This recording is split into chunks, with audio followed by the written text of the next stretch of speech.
The Notre Dame Fighting Irish travel to Pittsburgh, Pennsylvania. This game will be 12 o'clock Eastern time on ABC. The Pitt Panthers are 7-2. The Notre Dame Fighting Irish are 7-2. Two of the hottest teams in college football. Both have been defined by dramatic in-season turnarounds, and because of the massive opportunity at stake for both, College Game Day will be right there live from the North Shore. That's their first show from Pittsburgh since 2005. Question number one, can Pitt's offense keep it going? Now, this team has undergone a bit of an offensive metamorphosis. Their 5-0 streak has changed mostly because of what they're doing on that side of the ball. In that 5-game run, they've scored 200 points, which is pretty remarkable.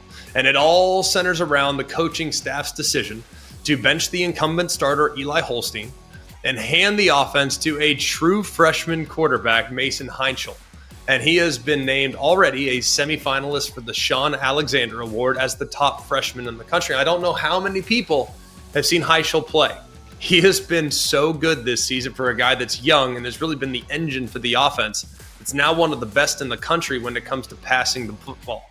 His connection already with his wide receivers have been really good. Raphael Williams presents that quick strike ability on the outside. You just didn't have that as much with Eli Holstein. And this transformation has really invigorated this offense. And it's powered almost exclusively through the air. And the rushing offense, not great. They're in the hundreds. So their only viable path right now is through the air. So the game essentially rests on the arm of a true freshman. Question number two.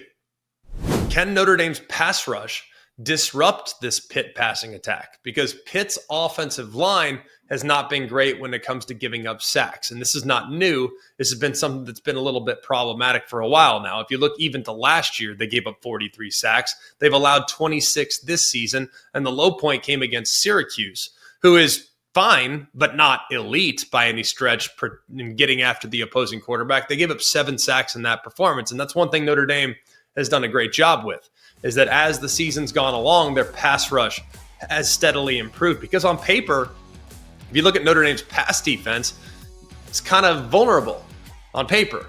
And they are right now 90th in college football, giving up over 230 yards per game.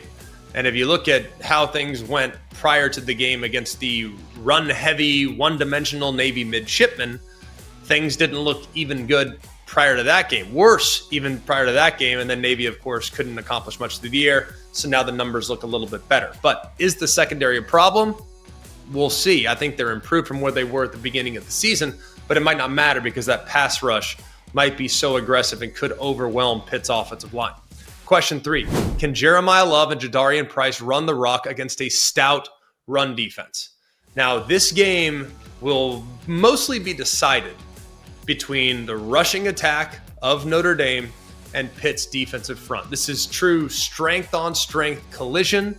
It could determine pace. It could determine momentum. It could determine time of possession.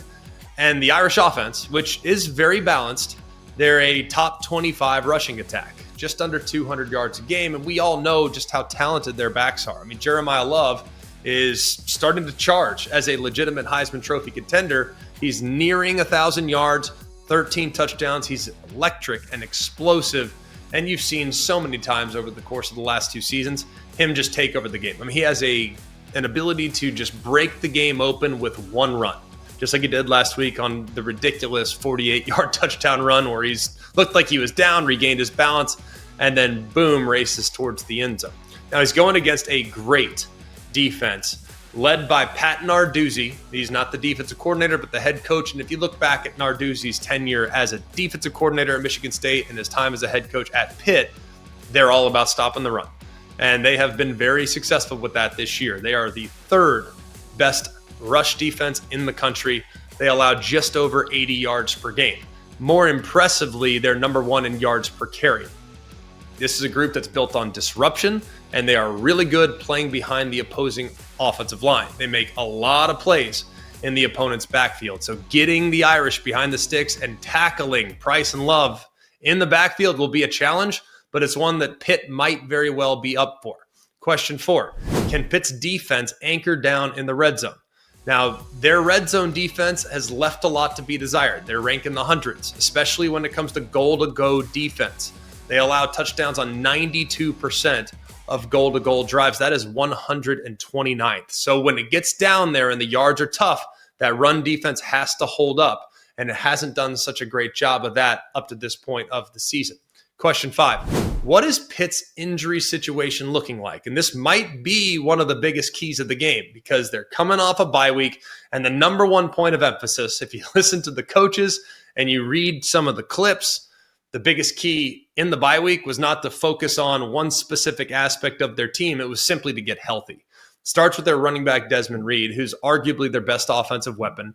We've seen him in a boot after the NC State game. He's had an ankle injury. Him being at 100%, because not only is he great running the football, he's an elite pass-catching running back out of the backfield. Him working against linebackers in man coverage could be very advantageous to the Pitt Panthers passing attack. Then on defense, they have a couple guys been banged up as well. Kyle Lewis, who was banged up against Syracuse. He's an All-American contender there at linebacker. He missed the NC State game, did return against Stanford, and had no limitations. But him being at 100% is of significant importance. And then the other linebacker, Rasheem Biles, he's missed the last 3 games. So those 2 linebackers, very important because of what's going to be asked of them in stopping this potent rushing attack.